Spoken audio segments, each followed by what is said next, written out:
येषां मलं शरीरस्य च वैद्यकेन योपाकरोतं प्रवरं मुनीनां पतञ्जलिं प्राञ्जलिरानतोऽस्मि।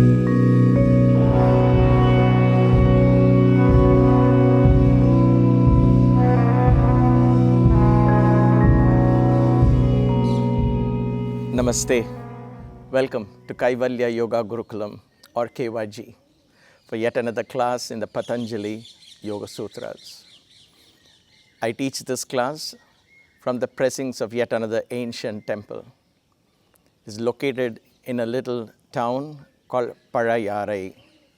Pazhayarai is the name of this temple, popularly known in this area. It is also referred to as Somanatha Swami Temple, where the moon is worshipped here as an aspect of Shiva.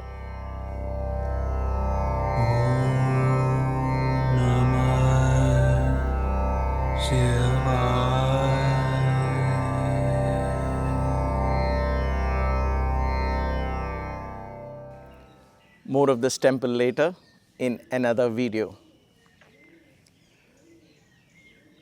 This sutra of Patanjali steps up and takes us to a much higher level of comprehension and understanding.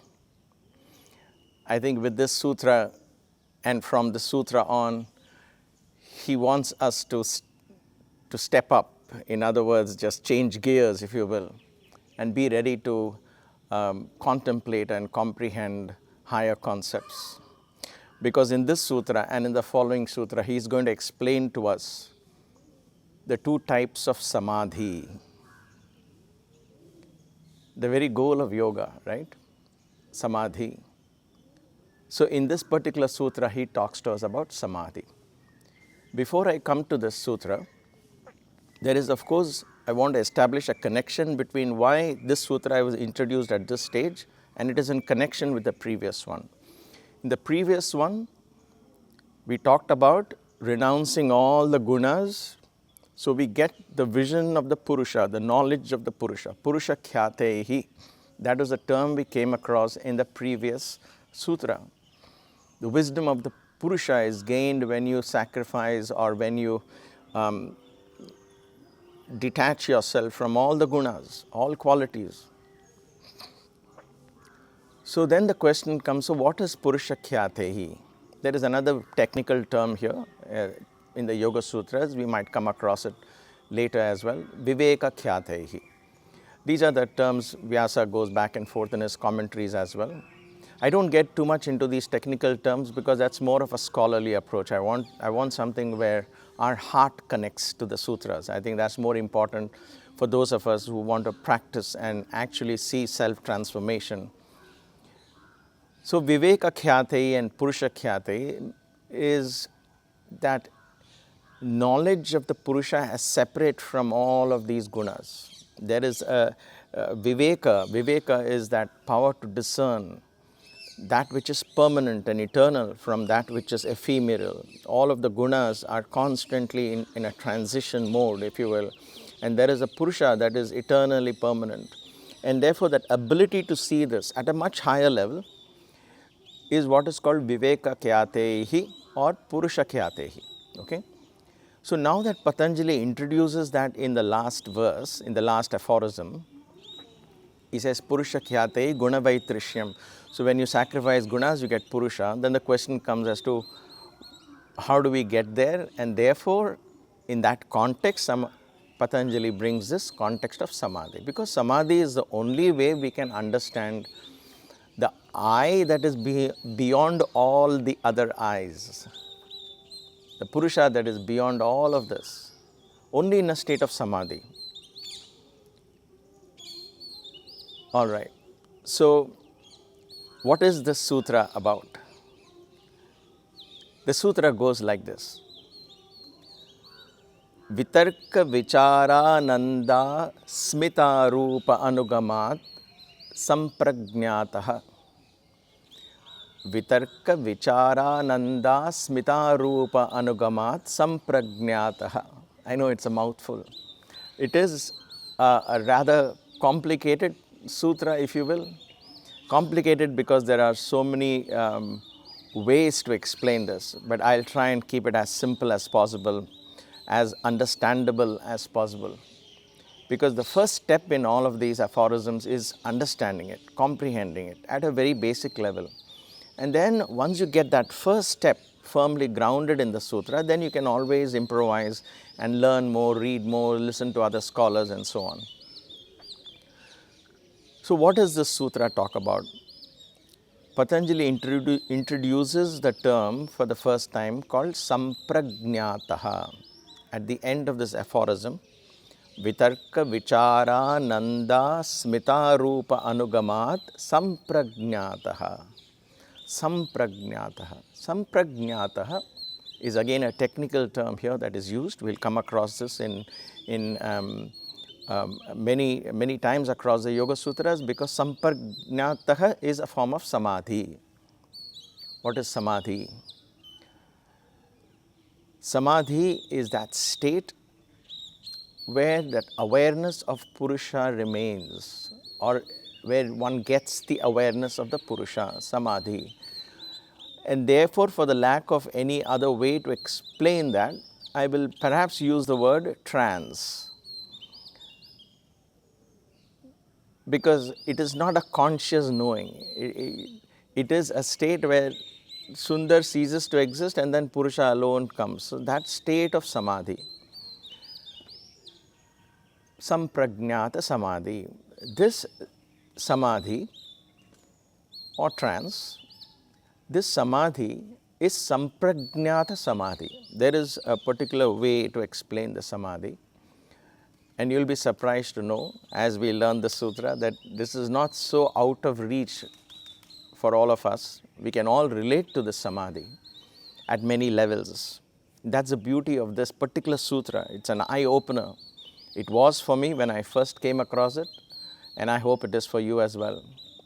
Especially for those of us who think samadhi is at such a high state, I don't know what samadhi is, I can never reach it, and so on and so forth. That's good news. So, samprajñāta samadhi. Samprajñāta means cognition. That which can be cognized, that which can be understood by the mind, the chitta. And here I'm going to be very loose in my definition of mind and chitta. It is at the chitta level. But then our mind can comprehend that, understand what is this cognitive trance. So it's a cognitive trance. That is the beauty here. Okay, at this level. Then that cognition also ceases, and the next type of samadhi, we'll come across that in the next sutra. But for now, understand that this trance, this samadhi is samprajñāta samadhi, cognitive samadhi. So, what does the samadhi comprise of? That is where this verse comes. Vicāra, in this verse, there are fourfold concepts that comprise samprajñāta samadhi.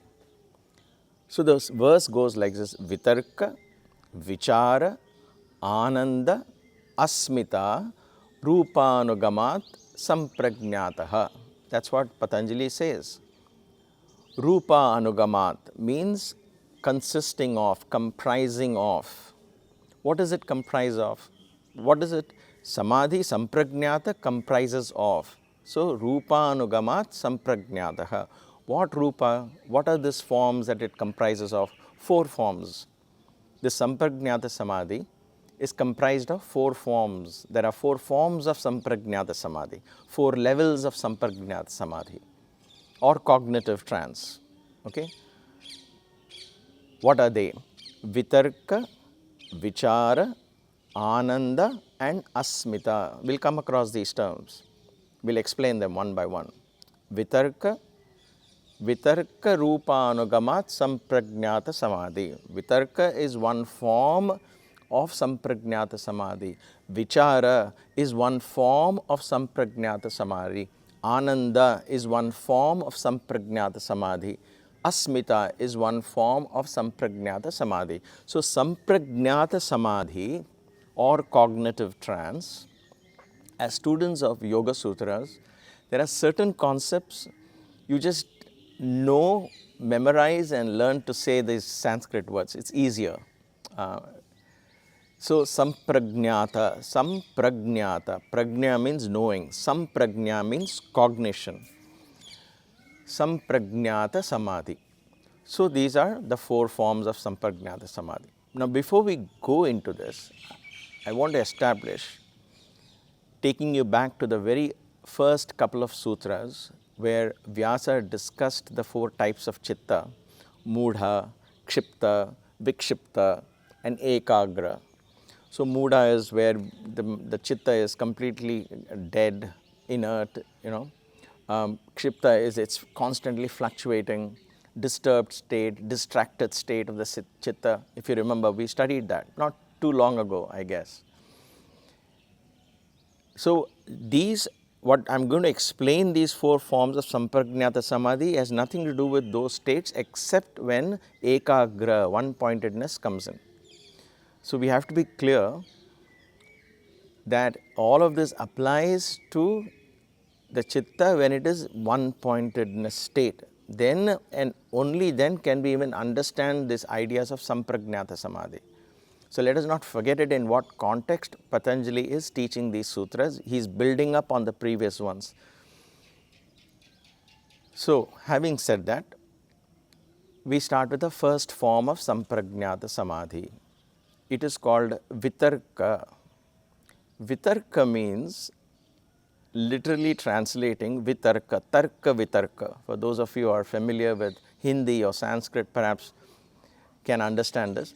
Tarka vitarka. Vitarka means argumentative. Vitarka means analytical. Vitarka means reasoning. Logical analysis, trying to make sense like we are doing right now in the sutra, of the sutra. That is called vitarka.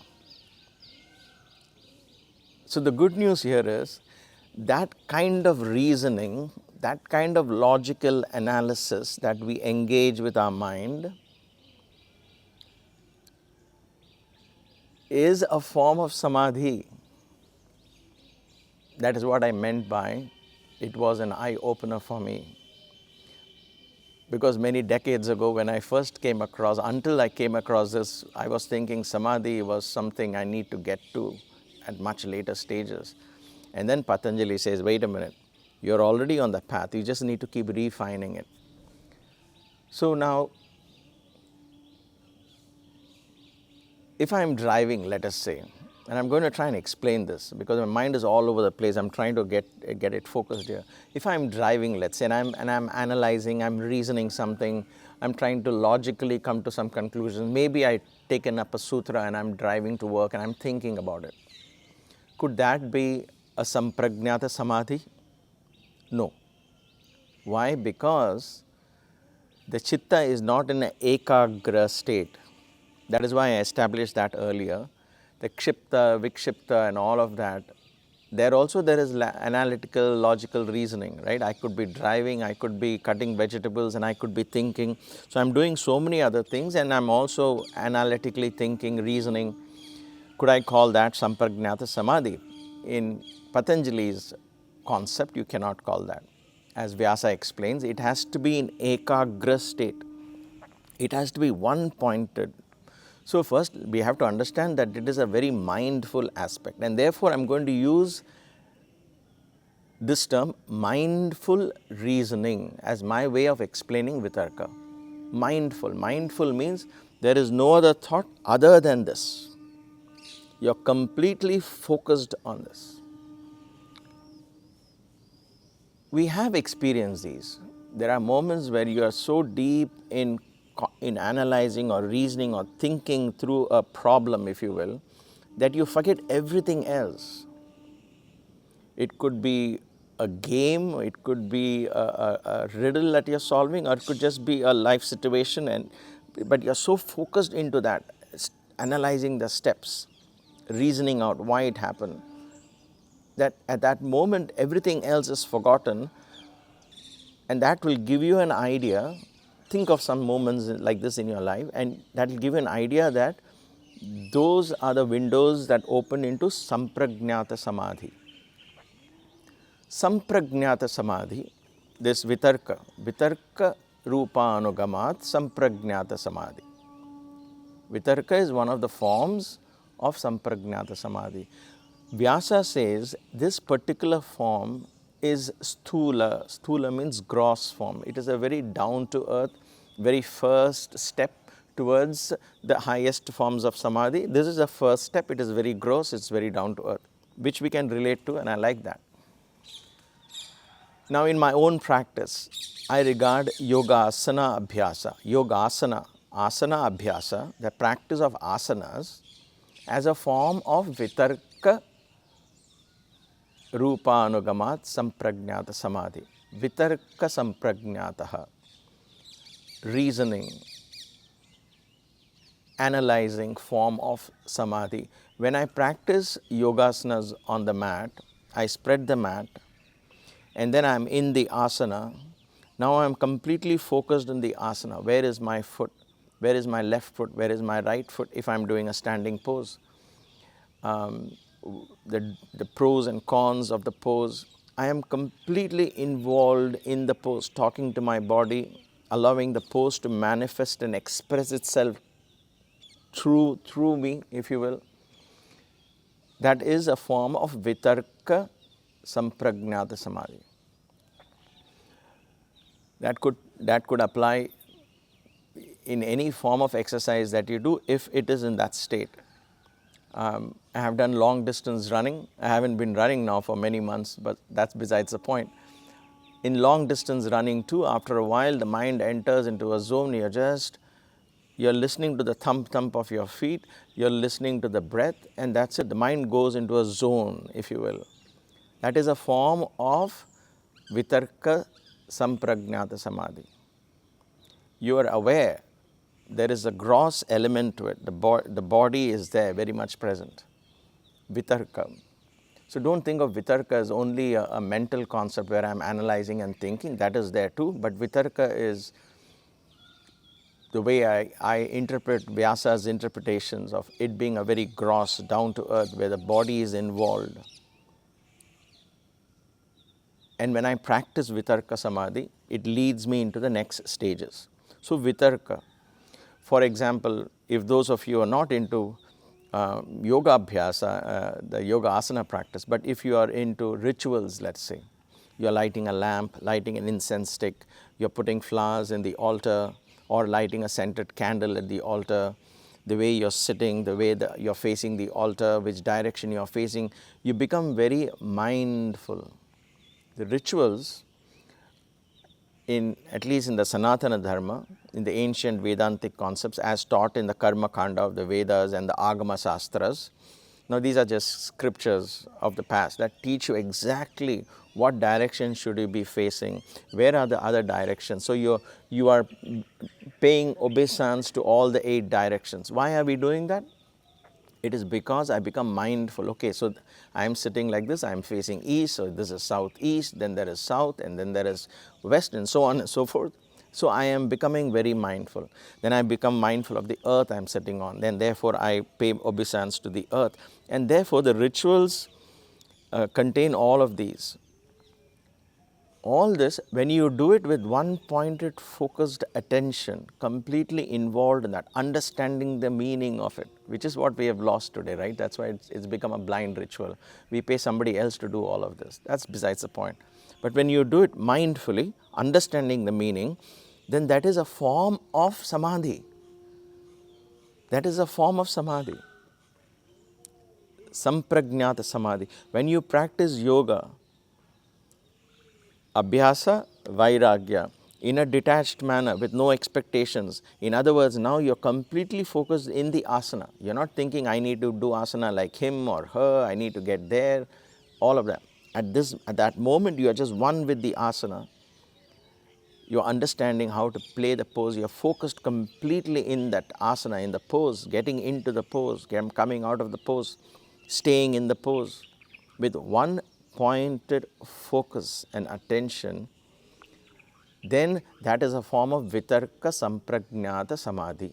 So vitarka is a gross form of samadhi. It is a samadhi nevertheless. So that's good news. All right, let's go to the next level. Vicāra rupānugamāt.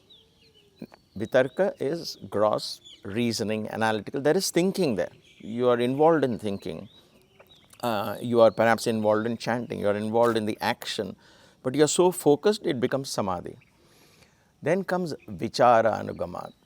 Vicāra-anugamāt is contemplative in nature. Now we are getting a little more subtle. So this vitarka, this gross form, as Vyasa explains, it contains all the other three aspects also.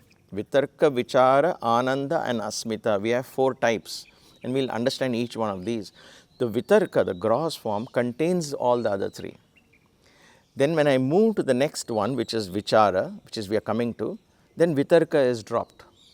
Now from that analysis, reasoning thing, from rituals, from puja, from asanas, now I come into a more contemplative, meditative stage. Now only the mind comes into play. The body is left behind. So from vitarka I come to vicāra. Vicāra is mindful contemplation, not dreaming. Mindful contemplation, mindful meditation. You take one idea and you become completely entranced with that idea, into that idea. In the practice of asana abhyasa, when I practice my asanas, once I'm in the asana, then I move into the breath and then focus on the state of my mind, because the breath is the bridge that takes me from the body into the mind. I cross that bridge through the breath, it goes into the mind in that one asana. So now from vitarka, how to do the asana, get into the pose. Once I'm in the pose, then the next few seconds, if you will, I enter into vicāra. Vicāra is mindful contemplation. Those of you who know the Hindi language, Indian language, vicāra is it's quite self-explanatory. But for those of you who are very new to these terms, vicāra means contemplation, but not any contemplation. In this particular context, it is mindful contemplation. So now if I sit down to meditate on a form, let us say, first I'm focused on how I'm sitting, how is my body, how is my breath, my shoulders are relaxed, neck is relaxed, all of that, right? So all of that, when I'm completely focused on the positions and the way and the techniques of breathing and all of that, it is all vitarka samadhi. Then from that I move into vicāra samadhi. Then I begin to focus on the object of my meditation, on the idea that I want to contemplate on. I begin to focus on that. So that becomes vicāra-anugamāt. Vicāra is a little more subtler than vitarka. So you have gross, subtle. And then comes ānanda-anugamāt. Ānanda-anugamāt. Vitarka, vicāra, ānanda. Ānanda means joy. Okay? But in this context, you can't simply take a literal definition of ānanda and say, okay, this is ānanda, means joy. Ānanda here means mindful experience. Now you are sitting in meditation, or you are doing a ritualistic puja, if you will, or you are doing asanas, if you will. So you have done the vitarka, then you entered the breath and you are getting into the mind, you did the vicāra. Now you are coming to becoming, let me reword it. Now you are entering a stage of pure experience. You are experiencing it. If you ever think of a very beautiful moment, such as watching a sunrise, let's say you've gone on a holiday, Hawaii or someplace, or Kanyakumari in India, or some place where you can see a nice sunrise, and you get up early morning and you step out into the veranda, or you go to the beach and then you see the sun rising. At that moment, it is the experience that is overwhelming. So we talked of pratyaksha pramana, right? As when we were reviewing all the vrittis, I said pratyaksha is very important, first-hand experience. This is what I'm talking about. That moment you enter into samadhi, ānanda, that is a much higher form of samadhi. Those kind of samadhis actually cause transformation. So you saw your guru for the first time, and a few seconds you were transported to a different world, perhaps. Those few seconds were not contemplative, were not argumentative, you're not reasoning. At that moment there was a connection, and the experience is what remained with you. Think of the moments where simply the experience is so overwhelming, even if it lasts for a few seconds, that experience takes you to that state of one-pointedness. And therefore, it is samadhi. There is something in the air, my nose is itching, I'm sorry. It always happens in these temples, I don't know what it is.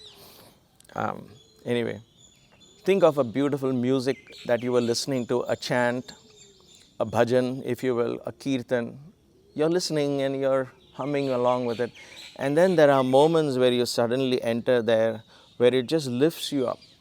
Maybe a meaning in that lyric, or something touches you so beautifully that you're simply lost in that. Ānanda. That experience is joyful, and therefore the word ānanda is used. But it means an experience, where the experience takes over. So from vitarka, I entered into vicāra. From mindful reasoning, I went into mindful contemplation. This is not necessarily a logical step at every experience, but these are different levels. One could straight away experience ānanda, fleeting though it may be, right? So vitarka, vicāra, mindful contemplation, and then mindful experience. Experience is completely mindful. It's not something like, oh, I watched a movie with the friends and I enjoyed it, or I had ice cream with my friends and I enjoyed it. I had a party and it was such a great experience. That is not, because there is no ekagra, there is no one-pointed focus in that. Where the experience alone remains, it's so overwhelming. Where love reigns supreme. When you first saw your baby, when your baby was born, I don't know, I didn't have a baby, but I'm thinking those are moments. Think of the moments in your life where the experience is amazing. And so that is where Patanjali is talking about here. And Vyasa says from there, a much higher level of experience, a much higher level of samadhi starts. We need to distinguish at this stage, because we will come to it in the few sutras that will follow now, that vitarka and vicāra is perhaps common to all of us. We can perhaps experience that, achievable. Then when we enter into ānanda rupānugamāt, samprajñāta, ānanda, the form of experience alone remains. The object alone of the meditation remains. How I am sitting, where I am sitting, what I am thinking, all that I is slowly beginning to go off. Experience remains. And then ānanda. So this is ānanda. Then the fourth one, which is perhaps the most important one in the samprajñāta state, in this particular type of samadhi, the fourth state is the most subtle and perhaps the most difficult, where only the experiencer remains. There is a term in Yoga Sutras called asmitā. Asmitā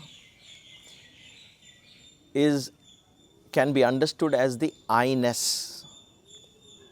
Not I, but I-ness. Ahankara, ego, is I. The I am is ego, ahankara. There is a subtle difference. The I-ness is a very subtle expression of that I. The feeling that there is an experiencer that is experiencing all of this. Whether it is Sundar or higher self, all that, leave it aside. But there is an experiencer who is experiencing the samadhi, right? vitarka, vicāra, ānanda. There is an experiencer, there is an I-ness that is experiencing. That I-ness is asmitā. Which is why even in ānanda state where the experience was there, you come back and say, I had that beautiful experience. So there was an I that experienced it. There was an experiencer. In most cases, I will relate to as Sundar had that experience, the ego, the Sundar ahankara. Now when I enter into that state of samadhi, I get into this very subtle state, then I am entering into where even the experience is dropped and only the experiencer remains. It is not an I but an I-ness. It's a very subtle thing and I want you to contemplate on it. I may not be doing a very good job explaining I-ness, but that is it. That is asmitā. Asmitā is the I-ness. I-ness is a very subtle expression of the ahankara, so enmeshed into the chitta. So finally, when we come to that state where in the chitta there is only one vritti, that is the I-ness, not even the I, I-ness. The I in you and me exists at many levels, right? One is Sundar and this and that. However you try, it's very difficult to get rid of that I because of the I-ness. I-ness is an extremely subtle thing that can go only with viveka khyati, with purusha khyatihi. The wisdom of Purusha alone will make you drop that experience as well. It's not a conscious thing at that level. It happens by itself. How does one drop that I-ness? One does not drop it. A way to explain this is through an analogy. I light a candle in the dark and that candle is very precious. I protect that candle, I nurture that candle because it is giving me light. Everything revolves at that moment in the night around that candle because that candle is providing me light, right? So that is the little I, the I-ness, if you will. That light that the light is giving is the I-ness. That light is the I-ness, the candle is the I. The flame is the I, the light is the I-ness. The flame I can relate to as I, Sundar and ahankara, ego. But the light is very subtle, right? So that is the I-ness that pervades. How does one get rid of that? So as I am protecting this, the night slowly fades into dawn and then the sun begins to rise. When the sun rises, my attention diverts from this little candle and I look up at the sun. And when the sun rises, this little candle becomes less and less important. After a point, it doesn't matter whether the candle is lit or not lit. I'm not even aware of the existence of that candle. But that was not a conscious effort. It is simply the rising of the sun made this so less attractive that it got dropped off. So the little I and the I-ness gets dropped off when the sun rises. So when Purusha Khyati, the wisdom, the ultimate wisdom of the Purusha rises, because once you reach that level, it is only, it's for the lack of any other word, I would call it grace. A grace happens and the wisdom comes. When that wisdom rises like the sun, then this drops off. So don't think about that stage at this point because that is not even a conscious thing, okay? But the reason why I'm saying don't think is because that is not a conscious way of surrendering. Surrender happens not at a conscious level, it just becomes irrelevant. The I becomes irrelevant because of the bigger I, the only I that rises, the sun that rises. So this is what Patanjali explains in the sutra, vitarka, vicāra, ānanda, asmitā, rupānugamāt. At this point, simply understand that samadhi is not a very far-fetched, a very abstract concept as explained by Patanjali. Right? This is not some bright idea I got. So Patanjali says samadhi is of 4 types. The samprajñāta samadhi is of 4 types. And those 4 types are vitarka, vicāra, ānanda and asmitā. Mindful reasoning, mindful contemplation, mindful experience, and finally the I-ness. Some of these topics may be heavy, but they are very profound, very enlightening, at least for me, and I hope you find it too. Thank you as always for giving me this beautiful opportunity to be able to share this. Is something I feel so grateful to the Divine, that the Divine has allowed me to share these thoughts with you all. They may not be perfectly said, they may not have been perfectly expressed, but nevertheless I know in my heart that I'm able to connect with you, and together we help each other in this progress in our journey going back home. So thank you for giving me this opportunity.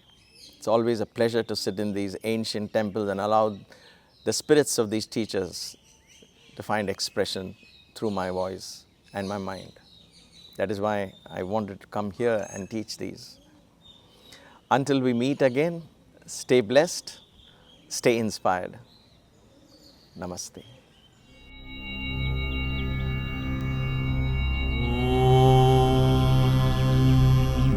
क्लीं